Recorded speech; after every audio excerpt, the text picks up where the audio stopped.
पाठ 1 भाषा। पाठ विवरण। भाषा, भाषा के रूप। हम प्रतिदिन अपने भावों और विचारों को बोलकर व लिखकर दूसरों के सामने व्यक्त करते हैं और उनके भावों और विचारों को सुनकर व देखकर समझते हैं।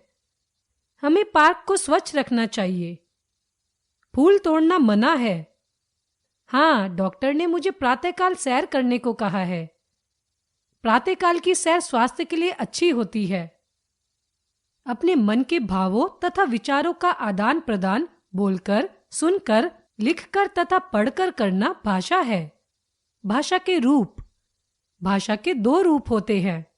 1 मौखिक भाषा, 2 लिखित भाषा। 1 मौखिक भाषा। जब हम बोलकर अपनी बात दूसरों तक पहुंचाते हैं तथा सुनकर उनकी बात समझते हैं तो उसे मौखिक भाषा कहते हैं। मम्मी, मैं दौड़ प्रतियोगिता में प्रथम आया हूँ।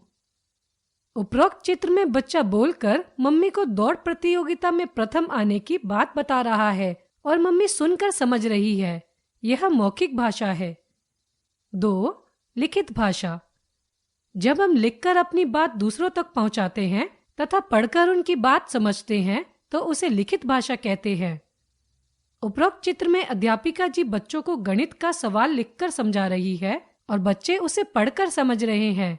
यह लिखित भाषा है। भारतीय भाषाएं।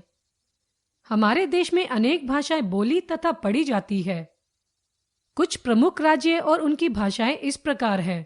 राज्य भाषा: गुजरात गुजराती, कर्नाटक कन्नड़, ओडिशा ओडिया, केरल मलयालम।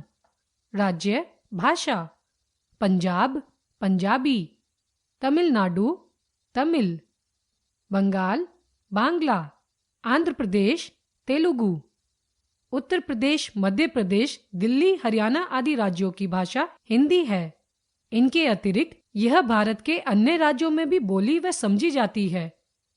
यह भी जानो, प्रत्येक वर्ष 14 सितंबर को हम हिंदी दिवस मनाते हैं। हमने सीखा, अपने मन के भावों तथा विचारों का आदान प्रदान बोलकर, सुनकर, लिखकर तथा पढ़कर करना भाषा है।